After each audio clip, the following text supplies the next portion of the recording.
I'd like to welcome you to this session. This session is covering a really crucial topic in today's world and a topic that is really close to my heart as well.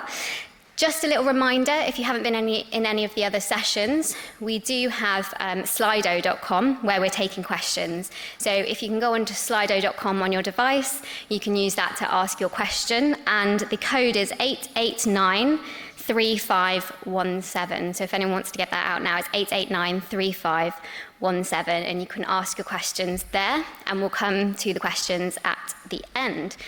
So I think everyone in this room can probably agree that sustainable diets is a crucial topic, and I think we can also agree that food is probably not placed as important, or it's not talked about as much as it should do when it comes to sustainability and looking after our planet. And so that's why I'm really delighted to chair this session and welcome three absolute experts in the field to the table to talk through their presentations. Their speaker profiles are in the programme, so do take a look at those. But for now, I'd like to introduce our first speaker, and this is Dr. Laura Freeman from Plant-Based Health Professionals UK.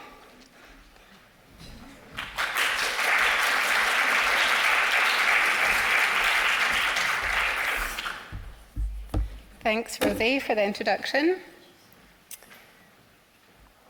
I just have a few notes in front of me and a clicker, so I'll try and figure out how to work those. But I'm going to talk about sustainable diets, what exactly they are and why they're so important.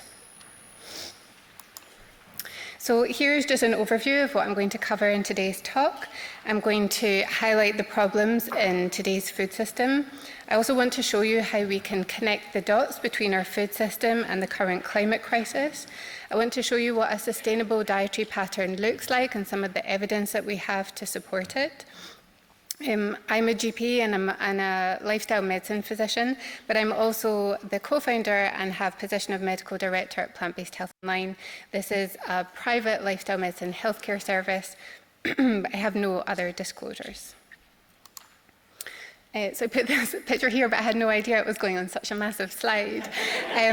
It was just really to give a bit of context and let you know a bit about my personal journey into the area of plant-based nutrition and why I'm so interested and passionate about planetary health.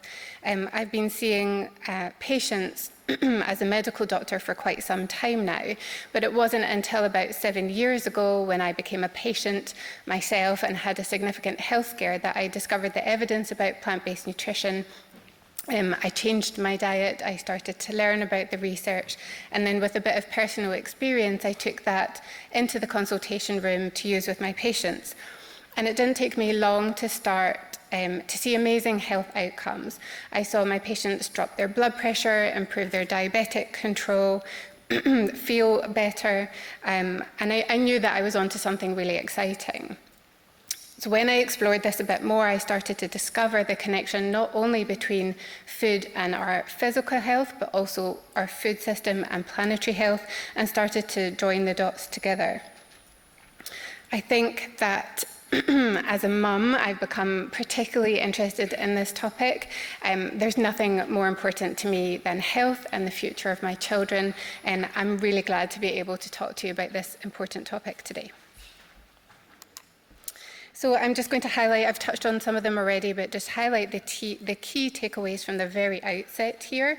Our food choices are so closely connected to our health. Our food choices are so closely connected to the health of the planet. And as most of us know here, we can't live in optimal health on an unhealthy planet. So it's really urgent that we need to make some changes. With these changes, I think it's really key to take the pressure off being perfect, but also realize that as healthcare professionals, we have a huge responsibility to lead the way and role model for our patients, our families, wider communities, and so on. So there's many times where I feel quite anxious about the climate crisis, if I'm being perfectly honest. And working with patients one at a time or in small groups can feel like really slow work. But what I would like to encourage is that when we change somebody's diet, we really get strong ripple effects from those changes. And I think in an area where it's sometimes impossible to know where to get started, it can feel really rewarding to make take immediate action with the food that we're eating each day. So the World Health Organization, amongst many others, have made it clear that the current climate crisis is the biggest health threat facing humanity. However, in most climate crisis talks or webinars or lectures that I've been to, they fail to mention this very big missing piece of the conversation, and that is the connection with the current food system. I'm really thankful to have you as an audience who hopefully understands just how urgent this is, and to think about the impact that our dietary choices have. So here's the crux of it all. Our current food production and consumption patterns are major drivers of the climate crisis. The most recent Lancet Countdown report confirmed, like many other studies have done, that the global food system is responsible for about a third of greenhouse gas emissions. And what's particularly staggering is the impact of animal agriculture and what it has on these greenhouse gas emissions, accounting for about half of these emissions. So if we continue to think about greenhouse gas emissions, then you can see clearly from this graph that the food emissions greatly vary depending on the product. Red meat, such as beef and lamb, have especially high emissions. You can see them at the top here. And the production of plant foods that you can see taking up most of the bottom half of the graph have produced lower greenhouse gas emissions. In fact, even the most sustainably produced animal foods generate more greenhouse gas emissions than any plant foods, and this is regardless of the distance that they've traveled to get to your plate. So this is a point that I'm going to come back to in some later slides. Producing the same amount of protein from tofu, so from soybeans, when we compare that to beef protein, not only has greenhouse gas emissions which are 25 times lower, but they also require 74 times less land and 8 times less water. So this is information available on our world in data, and I think it's really important to point out that it's not just from 1 or 2 slides. This is from a huge meta-analysis from 38,000 farms across 119 countries, and I believe that the foods listed here represent overall about 90% of foods that people consume. But it's important to realise that it's not just about greenhouse gas emissions. Animal agriculture is also the primary driver of land use change and degradation, biodiversity loss, species extinction, freshwater use and pollution. And it's just astonishing and utterly depressing, really, to think that humanity has wiped out 60% of mammals, reptiles, birds, fish since just 1970. Experts have claimed that this annihilation of wildlife is an emergency that now threatens civilization. So this new study from Oxford University gained some media attraction recently. It's a really comprehensive study. It surveyed 55,000 people from the UK. It took information from the EPIC Oxford study and also from the meta-analysis of the huge number of farms that I showed you just earlier. And researchers looked at people eating high meat diets, so that was more than 100 grams of meat a day, low meat diets, which is 50 grams a day, fish eaters, vegetarians, and vegans. Now, as well as greenhouse gas emissions, which you can see on the right here, the study also highlighted other effects that different diets had on land use, water pollution, and species loss. And in all of these categories, high meat and low meat diets had a negative impact on the environment, much more than the vegan diets in all the areas they examined.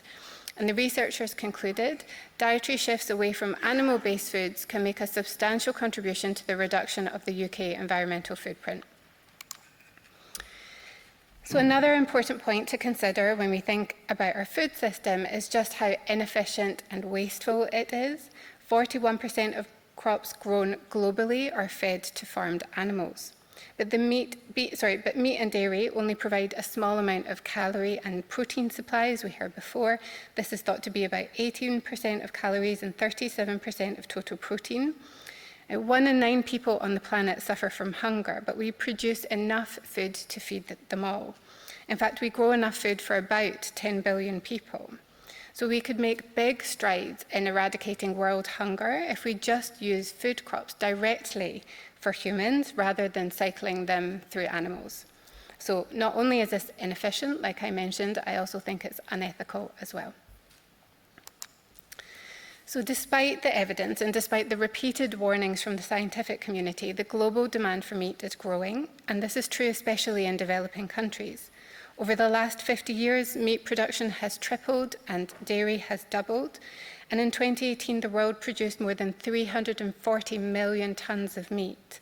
Pig meat is the most popular meat globally, but poultry is growing most quickly.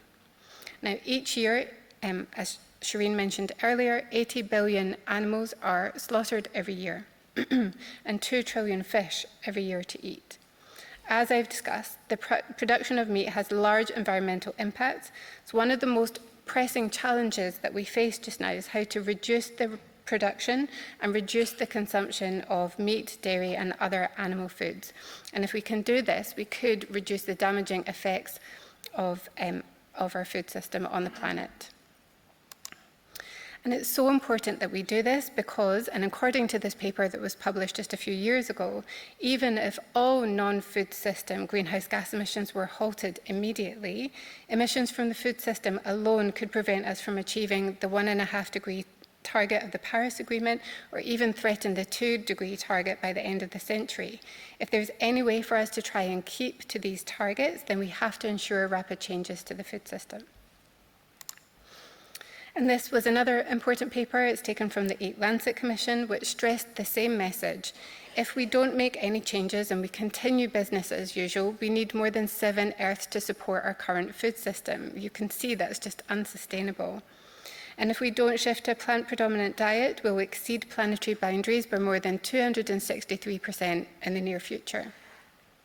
You can see in the bottom left-hand corner, circled in green, all the foods that are going to support our physical health are going to also have a low environmental impact. These are foods such as nuts, legumes, whole grains, vegetables, fruits, all the foods that we've just been hearing about, how important they are for our health. So I wanted to touch on this topic too, as COVID-19 has been in all our attention. We have thought more about zoonotic diseases. So this is an infectious disease that's transmitted between animals to humans. And whilst most people have heard of COVID-19, there's plenty other of zoonotic diseases that will be familiar to you as well. These are things like rabies, salmonella, Lyme disease, avian flu. There's many. But the important point is that new and emerging infectious diseases are increasing at more than 4 times the rate of previous decades. And this is true despite many of the medical advances that we've made. This paper, which was published just last year, confirms that 50% of these zoonotic diseases have emerged in association with the intensification of animal agriculture. And this is a direct consequence of the global rising demand for meat. This increase is due in part to factory and farming methods where animals are kept in truly squalid, horrendous conditions, but it's also due to deforestation and habitat destruction. Land is cleared for animals to graze or to grow crops to feed them. Now, these practices lead to problems with antibiotic resistance, which I'm just going to come on to discuss, but it also brings us closer into closer contact with animals that carry disease. Importantly, we know that we can mitigate this risk somewhat by shifting to a plant-predominant diet. So here is my slide on antibiotic resistance. You might have seen this in the paper, it might have passed you by completely, but the World Health Organization has deemed this also as a major threat to public health. In 2019, we had 1.3 million deaths from antibiotic resistance. That placed it at the 12th leading cause of death.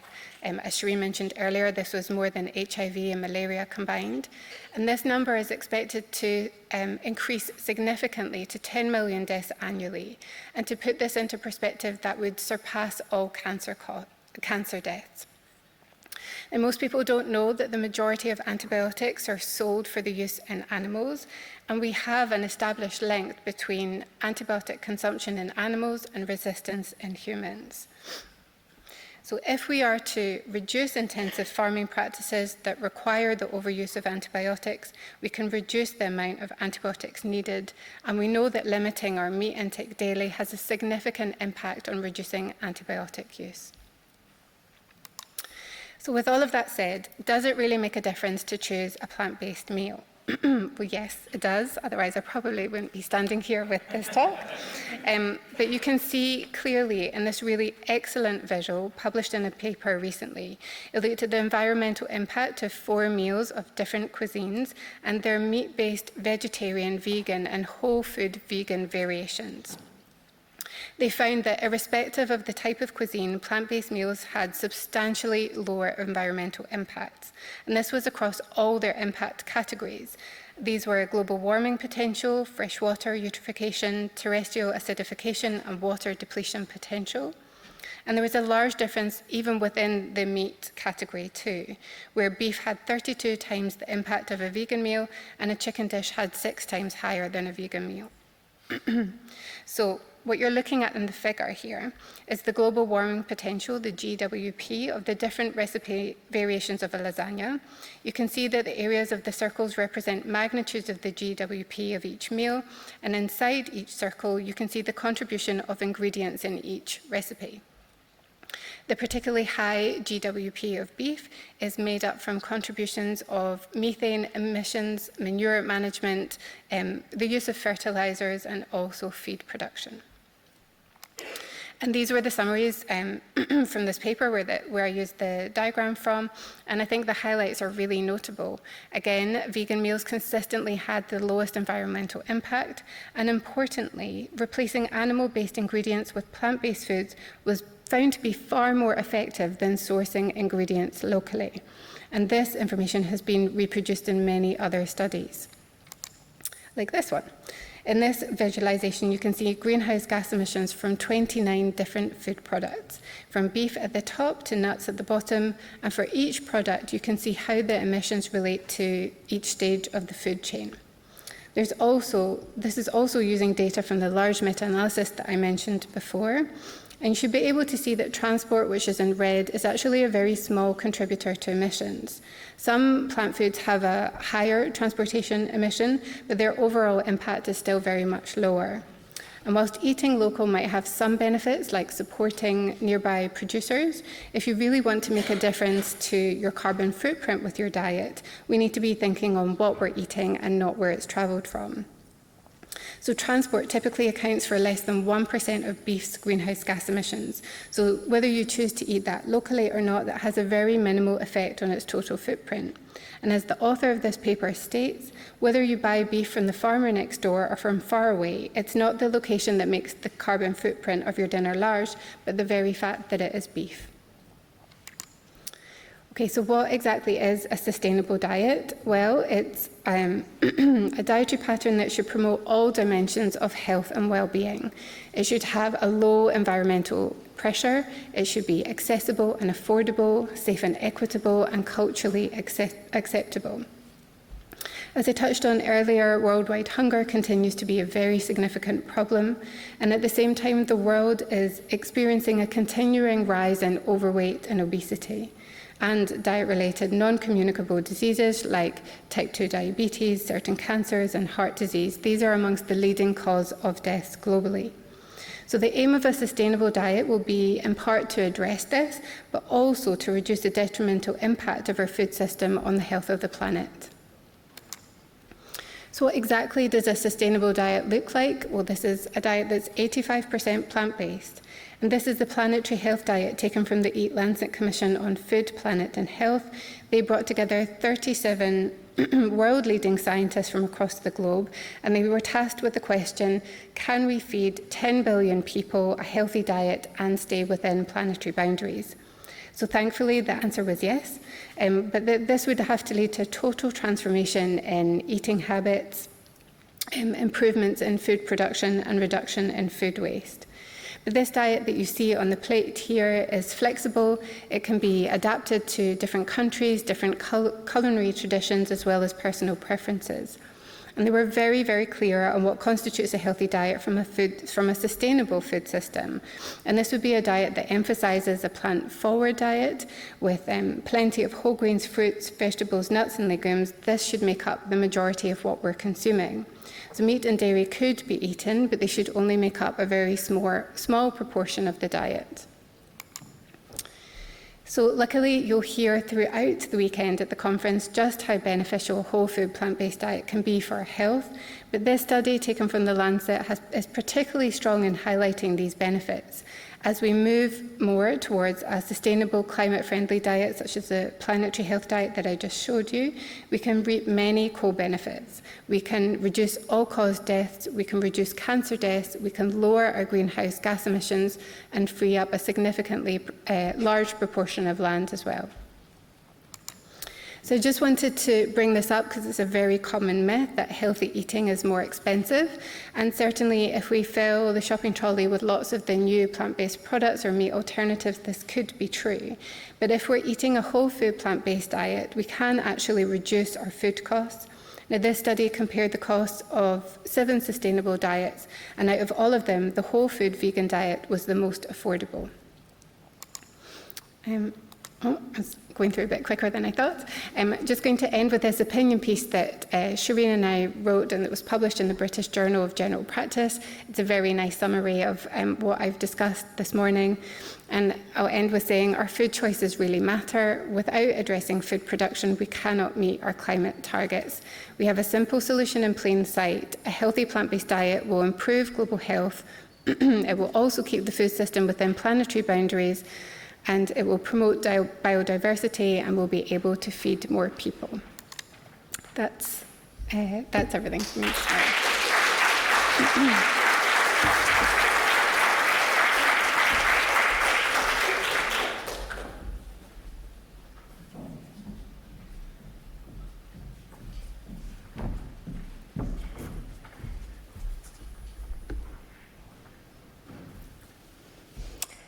Yeah, hi everyone, and thank you so much for having me. My name is Anna-Lena Klapp. I'm from ProVeg International, and I remember my first VegMed very well. It is almost 10 years ago now. It was in Berlin in 2014. I was still a bachelor student, and I'm so happy to be here, and I hope that these 2 days here in London will be as inspiring and motivating for you as it was for me that time. So today I will present you the results of the most comprehensive cross-country dietary guidelines analysis on plant-based diets and substitutions for animal-based foods, which my team and I worked on for over 2 years. And first of all, I want to make a declaration on conflicts of interest. So the research I will present has been financially supported by the Ministry of Science and Culture of Lower Saxony through the Nachhaltige Ernährungsstile project, that's German for sustainable nutrition, and the open access publication funds of the Göttingen University. This is a university where I am doing my PhD. And ProVeg International, the organization I am working for. The funding sources had no role in the study design, in the collection and analysis and interpretation of the data, in the writing of the manuscript, or in the decision to submit the article for publication. And just a few words about ProVeg International. So ProVeg International is a food awareness organization working to transform the global food system by replacing 50% of animal-based products globally by plant-based and cultivated foods by 2040. And we engage with all relevant stakeholders to create a food system where everyone chooses delicious and healthy food that is good for all humans, animals, and our planet. And ProVeg has received the United Nations Momentum for Change Award and works closely with key UN food and environment agencies. And we create global impact with offices in 11 countries across 4 continents and more than 200 employees. I work for ProVeg as senior expert in nutrition and health, and as part of my PhD thesis, I'm doing research on dietary guidelines. Yeah, and I thought I'd start briefly by explaining what dietary guidelines guidelines even are. So dietary guidelines are also called food-based dietary guidelines, in short FBDGs. So I often use the term FBDG when talking about dietary guidelines, just keep that in mind. And these guidelines are the government's recommendation for the composition of individuals' diet. And here you can see an overview of the impact areas of dietary guidelines. So they form the basis for the development of food policies as well as health and nutrition programs. The guidelines are often the basis for the recommendations for catering in community institutions such as kindergarten, schools, company canteens, and hospitals. They give advice to citizens about healthy eating, and they serve as an information source for health professionals and also for nutritionists and dietitians. So as you can see, they have a big impact on many different areas. And dietary guidelines can become a key element in food system transformation as they influence the food choices of billions of people and decision of key institutions and societies around the world. And as a majority of the countries worldwide has dietary guidelines, there is an enormous opportunity to use them to create global dietary change. In fact, 111 countries worldwide have their own dietary guidelines, and here you can see an overview. And it is expected that other countries will follow the next coming years, especially on the African continent.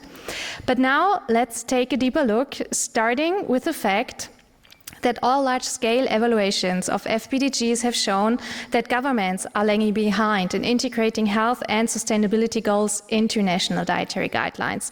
But the existing large-scale evaluations of FBDGs do not assess whether and to what extent different countries cover the broad spectrum of plant-based diets. And with this, I mean diets with some or no animal-based products, and if they have policy positions on vegetarian and vegan diets, and whether they mention specific plant-based alternatives to milk, dairy products, and meat.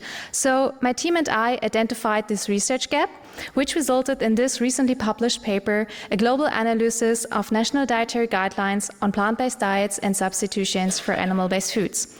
We evaluated 95 national dietary guidelines covering 100 countries from all over the world, and we used a mixed method design that combines qualitative and quantitative approaches, and the main aim of our study was to determine whether and how FBDGs provide information that covers a broad spectrum of plant-based diets. Another aim of the study was to examine if there are structural biases in dietary recommendations due to various country characteristics. I will come back to that later. And I would like to start with the country's positions on vegetarian diets. And when I talk about vegetarian diets here, I mean the broad spectrum that also includes vegan diets. And we have grouped the country's positions into 4 different categories. I start with the green one. So this group we have called the supporters, and it is characterized by countries that emphasize the health and/or sustainability benefits of vegetarian diets. The yellow group included all countries that give recommendations for vegetarian diets without highlighting positive or negative aspects. Accordingly, we labeled this group the informers. The orange group included countries that have no position on vegetarian diets and thus do not provide any information about this topic to their citizens. We labeled this group the uninformed, and this was the largest group with 63 countries, so you can see a lot of orange on the map. And the last group is the red one. This group we have called the critics, and it is characterized by countries that emphasize the risks of vegetarian diets, and this group also includes countries that advise against vegan diets. And I would like to say just a few words about this last group. So it is important to mention critical nutrients in vegetarian and vegan diets and to give recommendations for good dietary planning, but this should be done without making the risks the focus of the information. And I think that nutrition and health experts might learn from the UNESCO's comprehensive sex education guidance when it comes to the development and revision of dietary guidelines. So taking a positive approach that recognizes that nutrition education goes beyond teaching about risks and deficiencies and equips people with knowledge and skills so that they can make responsible and empowered choices for healthy living. And when we talk about critical nutrients, we should also mention that there are many nutrients that people on a vegetarian or vegan diet are better supplied with than the average person on an animal-based diet. So here you can see an overview. The intake of dietary fiber, provitamin A and vitamin C and E, as well as biotin and magnesium and folate is often higher in a plant-based diet.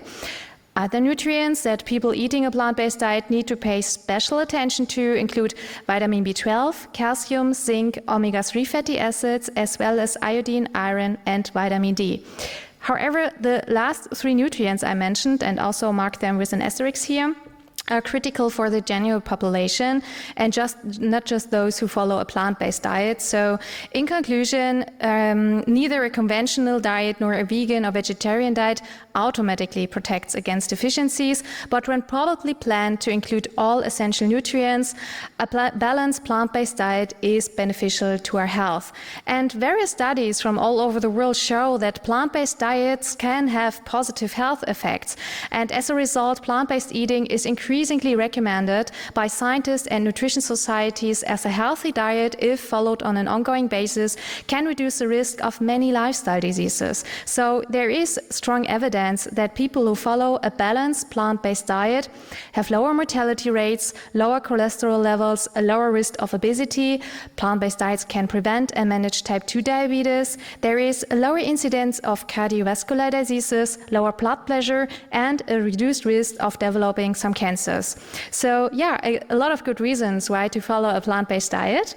But let's come back to dietary guidelines.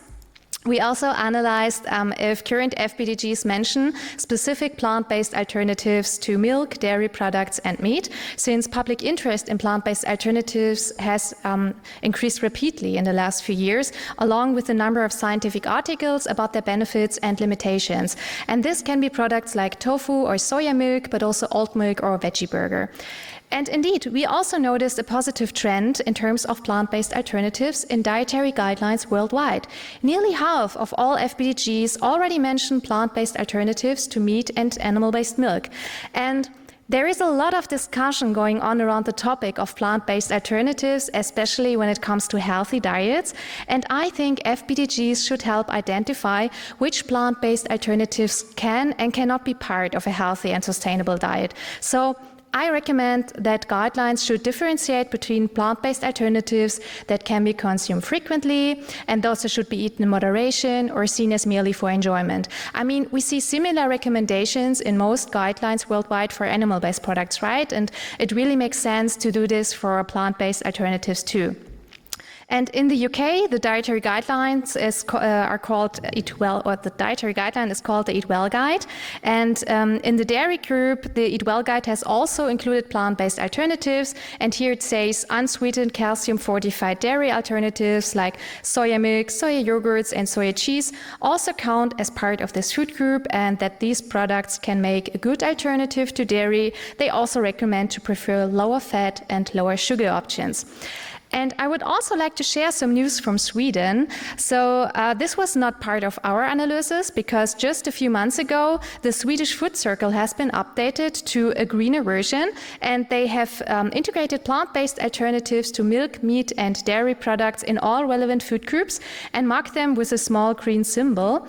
You can see it here, here, and here. And I think this is a pretty smart solution, and I just wanted to share that with you. And now I would like to introduce a very important part of our project, the Balanced Food Choice Index, in short BFCI. So we developed an index to measure To what extent existing dietary guidelines encourage sustainable, healthy food choices that can but do not have to include animal-based products? And we use the word balance to refer not only to varied food choices, but also to indicate that FBDGs should balance the ethical, ecological, religious, and economic aspects that play a role in people's food choices. And indices can be a helpful tool for policymakers and also for health professionals to identify best practices and learn from the experience of other countries. However, our study demonstrates a considerable information deficit regarding healthy and sustainable food choices in current FBDGs worldwide. So the current average score of the BFCI is 33.58 out of 100 points maximum, leaving ample room for improvement across the globe in coming years. And here you can see the top 20 from our country's ranking.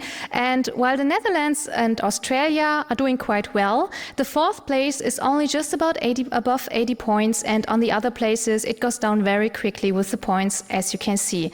And the table with all 100 countries can be found in our paper. However, I would like to say just a few words about the British guidelines. So with 80 points, the UK is in the 6th place, which is quite good, but there's still room for improvement. And first of all, the Eat Well guide should highlight the sustainability benefits of plant-based foods and point out that it is important to eat less meat and other animal-based products to protect our climate and the environment. And while plant-based milk alternatives are shown here in the graphic, here in the graphic, there are no plant-based dairy alternatives, for example, soya yogurt, so this should be added. It's already mentioned in the text. And I think it makes sense to include plant-based meat alternatives in this pink group here. This can be products like tofu or pea-based mince and so on, like Sweden did. And just with these few changes, the UK could get some extra points and kick the Netherlands off its first place. So in theory, it would be really easy. But let us come now to the last part of our study, so the correlation between dietary recommendations and country characteristics. So we hypothesized that dietary guidelines were influenced by economic interest instead of purely the best scientific evidence. And to explore this possible correlation between FBDG's guiding for balanced food choices and several country characteristics. Oh my God, sorry. It's a hard word for a German tongue. Anyway, so we used the linear regression analysis. And indeed, for every percentage point higher economic importance of meat production, the BFCI decreased by 4 points. And this was statistically significant. And it is very interesting that the exact same countries that are among the main exporters of meat and dairy products in the EU are at the same time these countries that advise against vegan diets. Just leave this information here. But on the other hand, we also found that a country's environmental efforts correlates positively with the Balanced Food Choice Index, and this was also statistically significant. This means the more committed a country is to environmental protection, the more balanced its dietary guideline. And I think this is also a really interesting result. And there are, of course, numerous factors that can influence the content of a guideline, and we have identified and tested only some of them.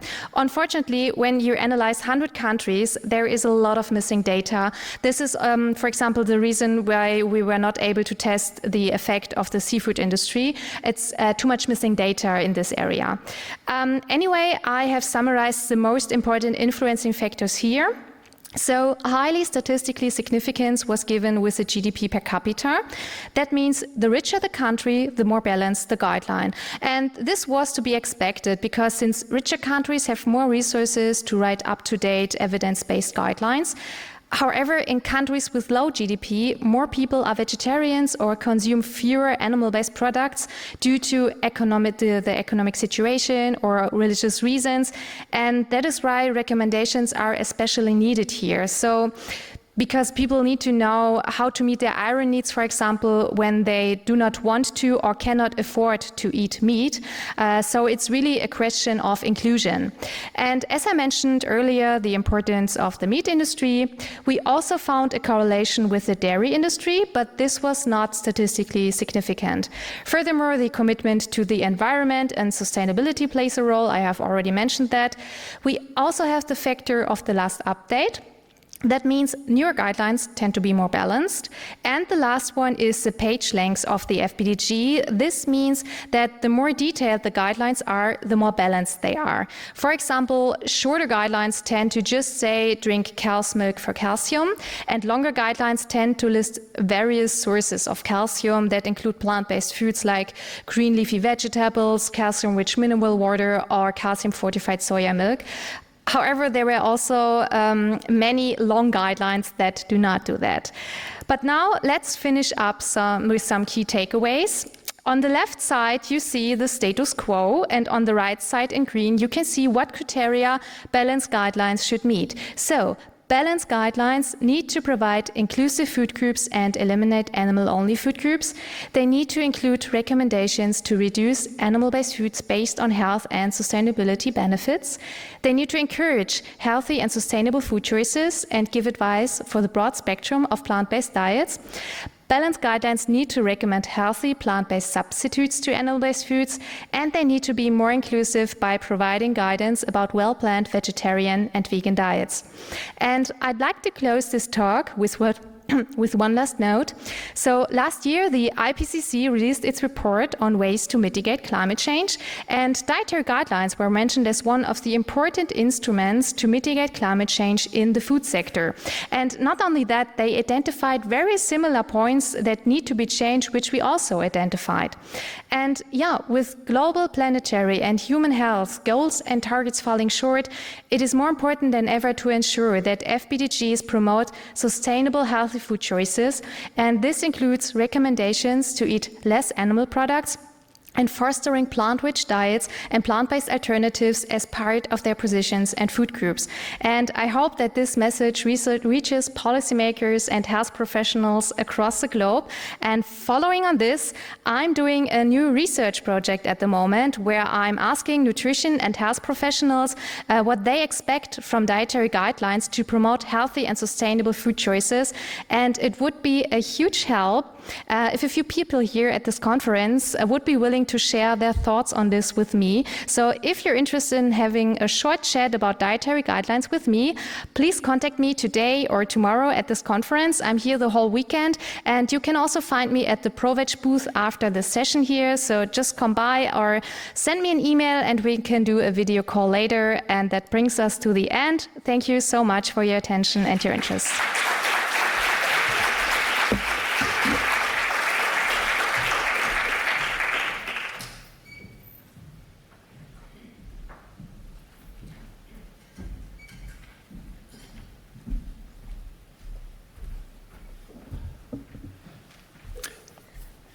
Good morning. I would like to start by thanking the organizers for giving me this opportunity, and I'm absolutely delighted to be here. I was given a very interesting title, How We Should and Can Produce Enough Food for a Global Population Without Destroying All Our Natural Resources, and Whether Animals Are Needed Within a Future Sustainable Food System. So I will talk first of all in terms of the food production in relation to sustainability of the agricultural resource base, and then I will end up with a few words on animal necessity in farming. I love the way speakers have been declaring their credentials, and I run a global platform on sustainable agriculture for the last 15 years or so. I teach at Reading University. I am a patron of organizations in Africa and Europe, and I also am vice chair of a farming organization here in the UK and other things.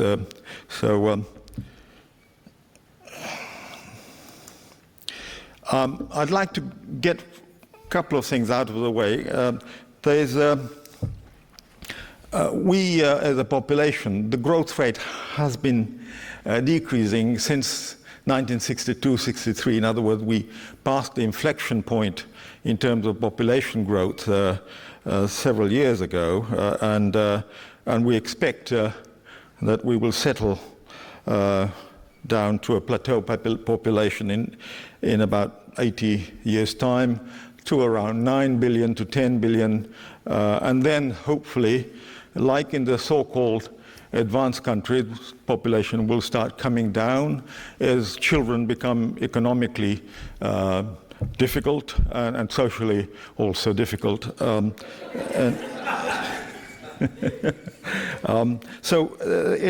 we're coming down. We will reach replacement rates, whether we like it or not, as long as society develops individual human beings. That's the best form of birth control, fertility control. In terms of food supply, there is no question. We have far more food than we need to sustain ourselves, and we saw that, in fact, we can support on a plant-based diet 3 times the current population. But the problem, of course, is not really the supply side. It is the way it is available, affordable, distributed, and then, of course, how it transforms into diet in relation to our health. And that's, of course, the part which your movement is focused on. We, in my movement, are focused on getting production on a sustainable platform.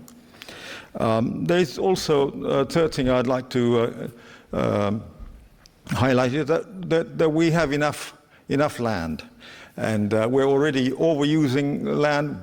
We're using it not sort of in a sustainable way, but we do have quite a lot of land. But if you look at the right side of the slide, we have been doing it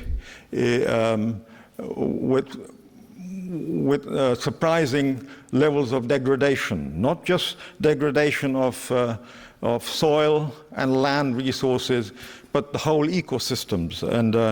And the book Dirt by David Montgomery captures that. What are we doing over the last 2,000 years to our agricultural soil, the agricultural environment, and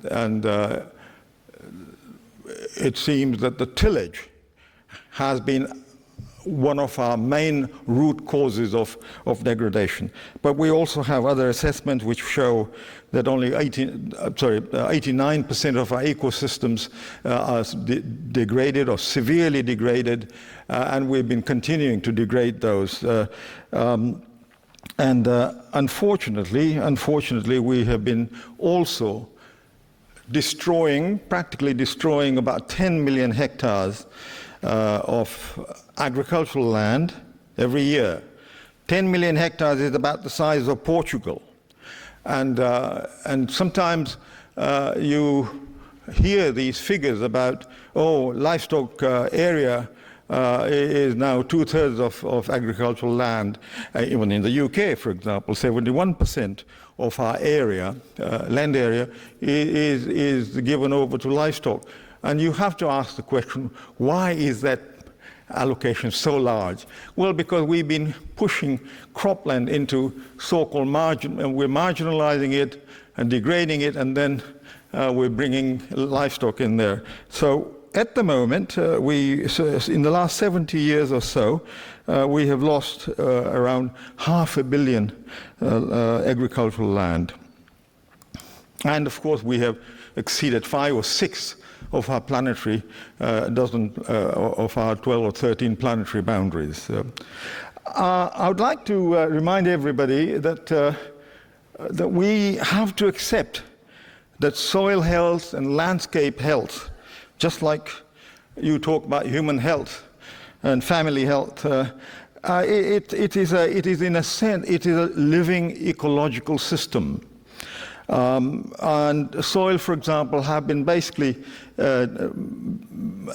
treated as if they are just geological entities, mineral particles, And in fact, the whole global soil classification, taxonomy of soil has been built on dead soils, cadavers, and when you look into the soil and landscape, productivity depends on managing them as a complex biological ecosystem. But that ecosystem, processes, ecological processes relate to physical health, chemical health, and most importantly, hydrological and biological health. Food webs in the soil have been co-evolved with plant microbiome and the relationship, ongoing relationship, which basically influences the epigenetics of gene functions in plants, and these things are happening both above and below ground surface. You cannot have healthy wildlife food chains above the ground if the ground surface and what's in the soil are not properly connected. And within the soil, of course, we should recognize that the plant roots, the rhizosphere, is a huge biological bazaar where co-evolved microbes and plant work together. They trade all kinds of things, exudates, nutrients, you name it, and so forth. At the moment, I think we can see that there are two mindsets operating. One mindset which has been dominating our thinking, our education, our research, which is the dominant agriculture mindset. I call it destructive and unsustainable. And it's also referred to as the Green Revolution. It's a very kind of a fake word, you know, it fools you completely. Green Revolution, and which the aim is to get it towards industrial agriculture. It's an input-output mentality. It tells you if you want more output, you must put more input. And that you must buy it from our companies and so forth. It involves intensive tillage, no soil health management. You will be surprised at what I'm saying, that to think that our farmers have paid very little attention to soil health management over the last many decades. Things are changing. I'll come to that. Poor diversity. The whole mindset of research, agricultural researchers, is very genocentric. They see everything through genes and varieties, and of course we use excessive agrochemicals and high water and energy requirement. Livestock is seen as beneficial, and lately the narrative somehow is trying to convince us it's necessary. The science-based mentality is reductive. It has an incremental approach, trade-offs, or at best, zero-sum mentality. Tillage-based organic agriculture as an alternative is also not sustainable, as it carries most of the weaknesses of this so-called Green Revolution agriculture. Let's have a look at this mindset number one, how it transforms into actual practice. You have these 7 photographs at the less developed level. You have the lady beating the hell out of the soil, and we say, oh, poor lady, she has to suffer this drudgery. Same thing with if you got livestock on the farm, especially in the south, then you of course rip the soil, and then you have sowing on bare soil, and if you got a tractor, which you were told, get it, you're modern, and then we can treat you as modern. Well, that one, that's in Kenya, the lady is in Tanzania, Ethiopia, bare soil sowing, and this tractor is pulling a dead weight of about 5, and as you know, in some cases, 10 tons. And that's going through the soil. And that person has already plowed the area on the left, and now is pulverizing it with a modern harrow. And then we move to the north, and you get fascinating equipment, like in Switzerland, a reversible plow. Same thing here. Rothamsted Research is proud to present posters of reversible plow, and even give you lectures about how you can get reversible plows moving more smoothly into soil if you put slurry in the soil. And then, of course, we have LEAF, which is linking environment and agriculture and farming. And this is just a photo of the cover page of LEAF, and title is simply Sustainable Soil Solutions for Improving Sustainability of Land. Look at that picture. It is showing that this tractor is plowing through a land, on a slopey land, degraded land, highly dissected. And I just have a question. Leaf, how do you think that soil is going to even stay there? So at the end of the day, what we have is a huge impact of those practices. You lose organic matter, soil structure, porosity, aggregate stability, and you basically end up with compact soils and surface sealing, degradation of all biological life, and the soil-mediated ecosystem services of cleaning up the water, controlling erosion, and all those things. And we basically end up with runoff, erosion, and flooding. And of course, all these things require high human energy and fossil fuel energy. And of course, it leads to hydrological disasters, which you then have to listen to on the radio, see it in the TV, in the newspapers. And of course, we have greenhouse gas emission, high amounts of greenhouse emissions, and ultimately our agricultural has very poor resistance, or resilience, sorry. These are some sort of details of those kinds of consequences. For example, the first picture on the left, upper left, that's what the soil looks like underneath. The first 10 centimeters is totally powdered. It will take off if the wind speed is high. In the middle is a compact layer, and then by the time you get to 25 centimeters, 30 centimeters, you have a hard pan. You have surface sealing, which obstructs germination. You have waterlogging. These are two fields side by side. Sugar beet, actually.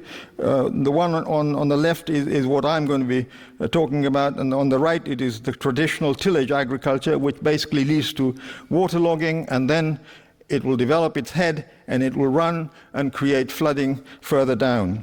I think most of you did hear about, do know or heard about Dust Bowl in the mid-30s, and that basically was the result of a stainless steel plow being produced by a machine company. And settlers were coming over from Europe, and they were basically being handed land, large parcels of land, and they produced not only erosion, surface erosion through water, but those 3 years of drought led to massive wind erosion, and the soil particles were coming over to New York from the prairies. The picture at the bottom is of a river you might have heard of. It's the Paraná River in Brazil, and that's about 10 miles up the Iguaçu Falls, famous Iguaçu Fall in Brazil, which is a tourist attraction. And that's all the millions of tons of topsoil going over the edge. And here is Lake Malawi, which is the dead zone here.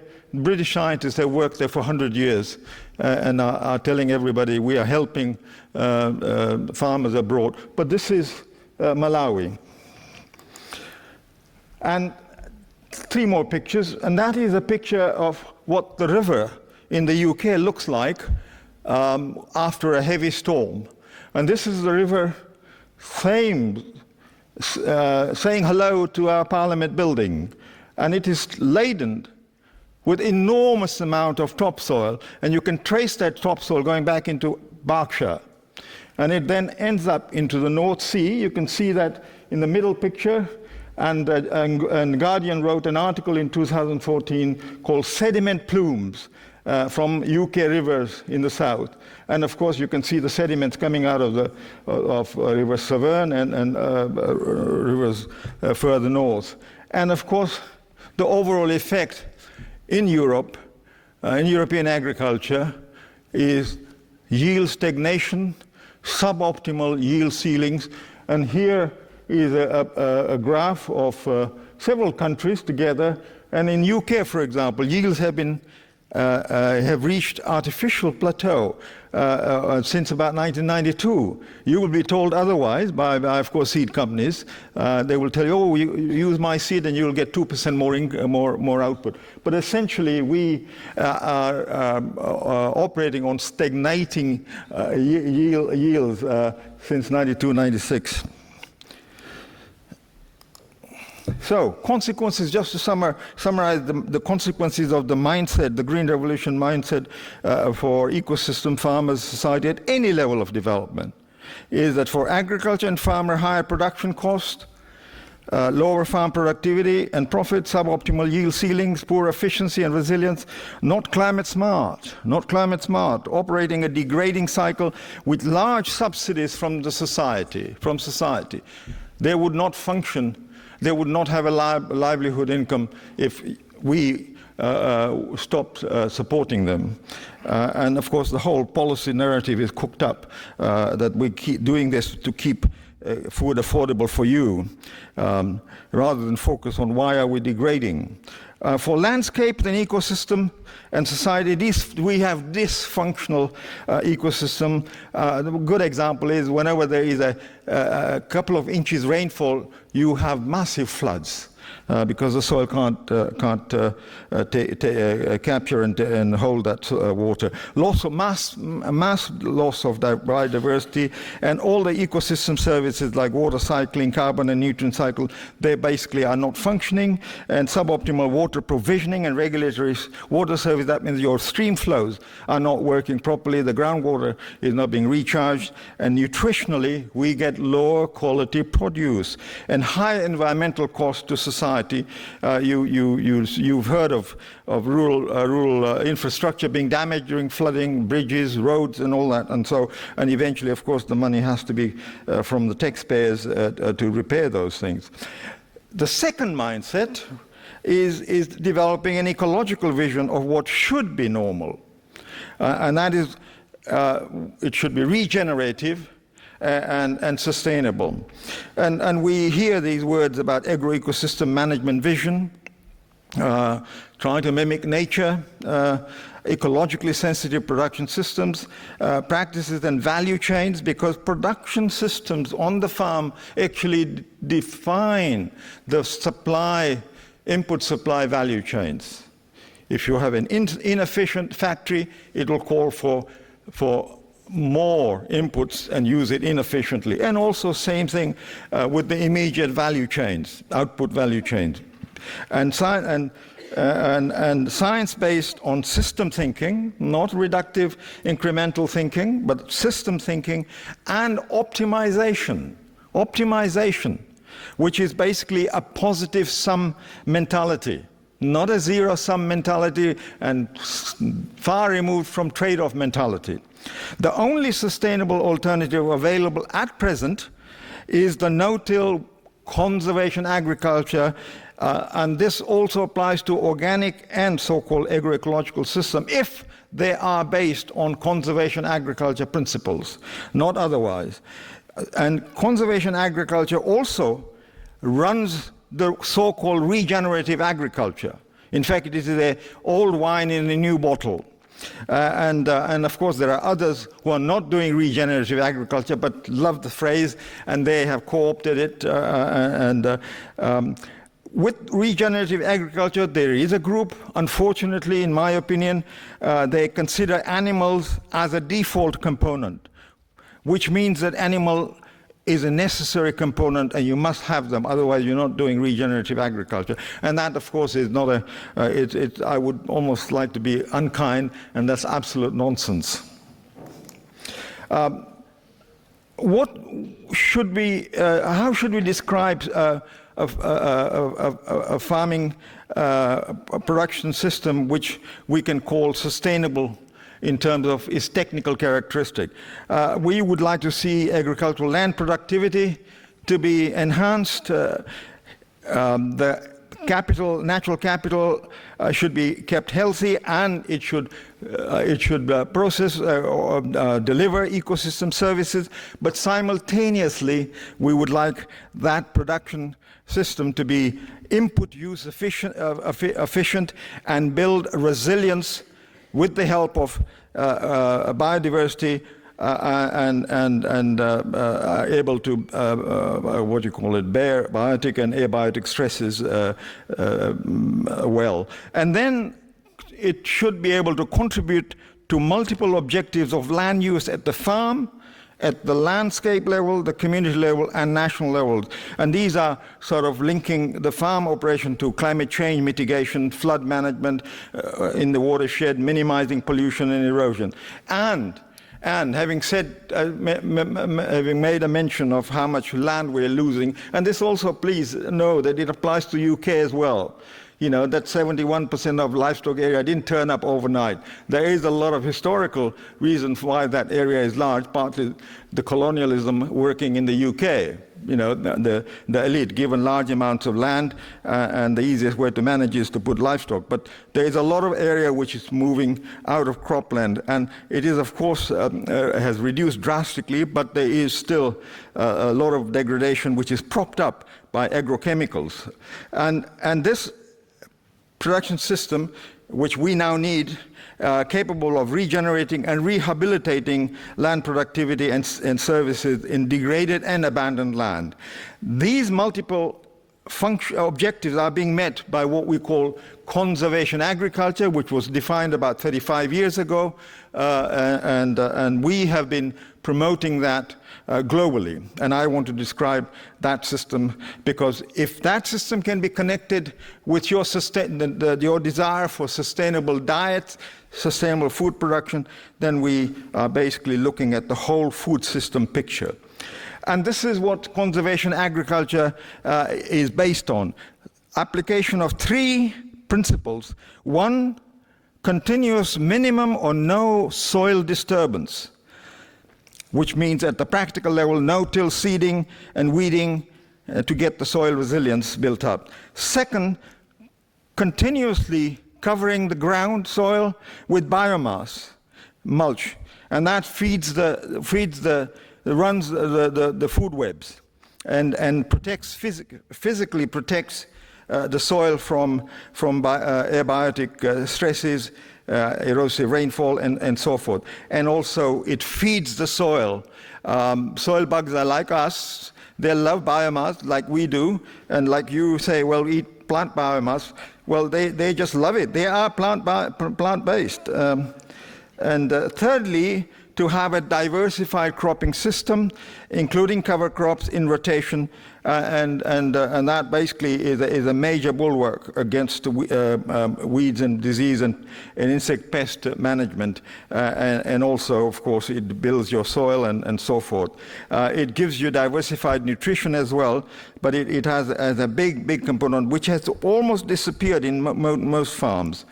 And this is what it looks like in practice. The lady now is not hammering away at the soil. She has a jeb planter. The animals there, which are just basically opening up a tiny little furrow for seeding. In Paraguay, that picture is 25 years old, where they're not plowing. They're just roller crimping a cover crop. And then we'll come directly seeding that, and this is a similar picture with a knife roller or a roller crimper pulled by a tractor. In Asia, you have a 2-wheel tractor-based no-till seeder, and then a small tractor, and we move into Europe and other places, and you have bigger machines. But these are all seeding directly into stubble and biomass cover directly into the soil. And it is practiced on all crops, all cropping systems, annual crops, soya, wheat, rice, perennial system, agroforestry, perennial crops like banana, and vegetables, but also roots and tubers. Potato is one of the most degrading crops we have. And it is not a root crop. It's a tuber. It has no desire to hide itself inside the soil. And it can be grown as a mulch crop. And so the Vietnamese and the Lebanese are growing mulch potatoes, and we have just recently started. Here's sugar beet. There is about 300,000 hectares of sugar beet, no-till sugar beet in Europe. And at the global level, we have now this picture,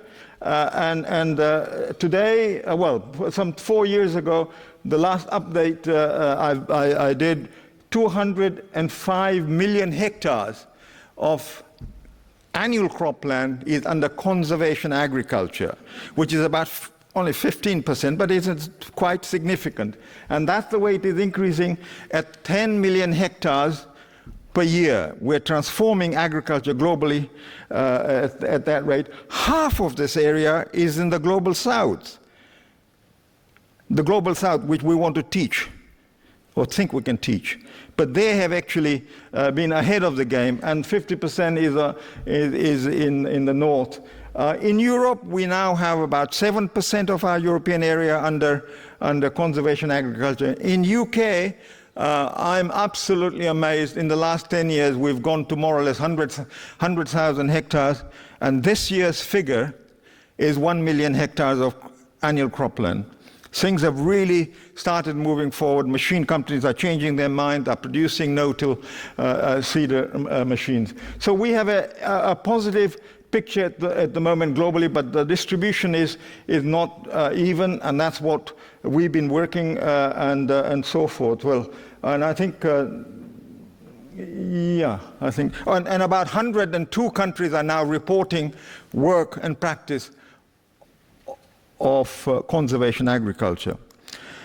So CA works because it is regenerative, self-repairing, self-protecting production system, because CA core practices serve as biologically and ecologically alive and dynamic foundation of all production systems. CA sets up a synergistic spiral of regeneration and enhancement to establish an integrated production and land use system. CA generates enhanced soil health, biology, and function. CA has diverse root systems, relationship with soil life. CA enhances biodiversity above and below the ground and generates ecosystem services for the society. And it operates at maximum efficiency and resilience, and its output is maximized with minimum input, and that's what we call optimization. And this is why FAO produced Save and Grow in 2011 to tell policymakers who are supposed to support smallholder, do CA, promote CA. And here, I love this picture. I think I'm going to close now. This is the picture which shows that this is what a landscape should look like. This is Costa Rica. And no part of that landscape is left uncovered. And it is a landscape with multi-purpose land use. It's got permanent vegetation in upland. It's got annual cropping further downstream. And if you look at the soil in there, it is resilient. It's got millions of earthworms working away. It's got nice drainage taking place, long length biopores, and it has got fungi and bacteria all working together inside the soil to form micro and macro aggregates, which don't dissolve just because there's a rainfall. And there are huge benefits to the farmer, and I think I've already covered those. But also, I have worked with thousands of small farmers who practice organic farming, not certified organic farming for supermarket, but that's all they can do at the level they're operating. And overall, we can say that in the industrial world, you can halve or even less than half the input level and double your yield. And also the energy and labor costs are reduced by 50 to 70%. And I think just one example, Brazil, you can see at the top, it's got about 40 million hectares of maize in a CA system, and 40 million hectares, but its yields have doubled over the last last 30 years. Doubled, more than doubled. And for the society, huge benefits in terms of carbon capture, groundwater recharge, and all those, minimizing runoff and flooding, and so forth. And this is all eventually leads to greater human carrying capacity. But rehabilitation of large lands have also occurred, and we've written a lot about it in China, in Spain, in Brazil, and Australia. But two examples quickly. One is, for example, at the top, Alberta has been running a carbon offset scheme. UK has no hope in hell at the moment, but it will now once we get most of our arable land under CA. But Alberta has been running an offset scheme carbon it started before Kyoto COP, where target of 1.5 degree was set. And they've been running it, and they have more or less over 90% of farmers doing no-till farming. And here in Brazil, this was the picture I showed you 25 years ago. Today, it's this white water, and this is running a huge hydroelectric power station, the largest in the world. And it's in the Paraná Basin, and we've just written up a 25-year story of how Brazilian government, through interministerial collaboration and participatory extension, watershed management, managed to move from that to that. And that's billions of dollars added to economic. Farm animals, well, I don't think I mentioned much about farm animal. Well, the myths which we all hear, farm animals are needed for sustainability. Animal manure provide nutrients and promote nutrient cycling. Livestock production, good for carbon storage, promotes generation of soil health. Livestock consume waste product. In reality, animals are not necessary for any of the above in crop production, and are not eating waste products. In Britain, please know that of the 19 million tons of cereals we produce, 2/3 is fed to animals. But generally, you find 40 to 50% of farmland do not have animals, and to say that they need animals is a bit dubious. We have millions of small earthworms, I call them small cows, in CA system working away and do a far better job than farm animals can do. And there are two options operating for animal-free CA system: organic system and non-organic system. And this book at the top covers a lot of things which I've talked about, but tries to connect to diet, thanks to Shirin and her sister. And these 3 volumes here are all about conservation agriculture at the global level, put together by nearly 300 members of the global network I run. And if anybody wants to know more about CA, please just write to me. Here is a farm which we use as for demonstration in the UK, in Lincolnshire. The farmer, Tony Reynolds, is showing, he's delighted to show a clod with biopores from earthworm 1 centimeter in diameter. And we're all just absolutely amazed. And if anybody wants to join the community of practice platform which I moderate, please write to me. Thank you very much for listening.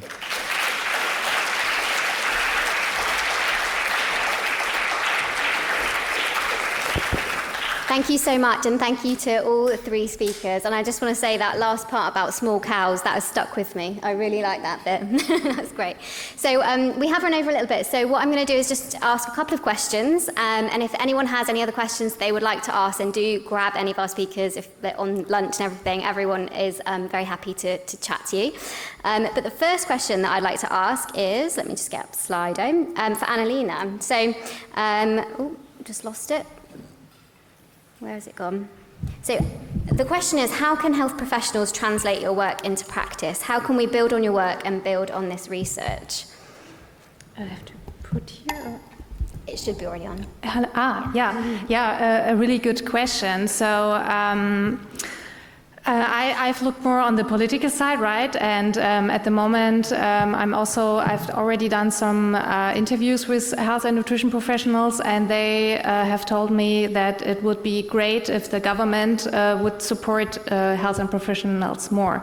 So to put it really into practice, this means, for example, financial support, but also, the whole foundation needs to be better. So, I mean, as I already showed, the guidelines have a lack of information. So, especially for the professionals, we need on the one hand more information, but also I think the environment itself needs to be more, planetary friendly. So that means that the offer in the supermarkets, but also in public canteens, especially here at universities or in schools, needs to be better, needs to be more healthy and more sustainable. And this would also help in the end health and nutrition professionals, because when they told their clients, okay, you have to eat this and that, but the clients can't find that in the supermarket or in their everyday life, that's a problem. So I think the political supports would be a key in this. Absolutely, yeah, I would agree. And I think that it can be really difficult for health professionals to take this information and put it into practice. And I think more guidance around that for health professionals would make all the difference for us, for sure. Thank you. We've got another question, which I think I'll direct to Amir, actually. A criticism of land use data of animal agriculture, that it would not be possible for food production for crops, e.g. steep hills where sheep are reared. So I think that's talking about how land that we might not be able to use, the animals are creating use out of those land, and that's often used as an argument. Do you have any thoughts on that? So the question is that we can't use land which is under livestock for first of all, there are two types of land which is under livestock. The area of cropland used to produce food, which is then fed to livestock, is already fully available for us to use it for something else. It's like in the UK, about 1.5 million hectares are used for producing livestock food. The other part, which I mentioned, 71% of the land area in the UK is under livestock. A big portion of that is quite suitable for crop production. There are areas which are slopey, rugged, degraded, and that they can be put under regenerative agriculture, in the sense that we can put those under orchards, fruit trees, nut trees, and of course the other area could be under horticultural crops and so forth, which we desperately need. And then of course there are needs of the society in terms of ecosystem services. For example, our uplands are all bare. We get floods because there is no vegetation, and secondly, on the agricultural land, water is just not penetrating. They are sealed, and so. But anyway, the livestock areas, they can be put to other use. And also, you have gone to farms. You've seen paddocks, and you can see the hedges. The hedgerows grow, and within the hedgerows you see quite a few trees, and so do keep in mind that much of Northern Europe and UK was uncovered by deciduous forests, and we've basically removed all that and degraded the land, and so some is already available, others will require, but then all the cultural and ecosystem services we need, we can recover those things as well, and so I don't buy into this at all, absolutely.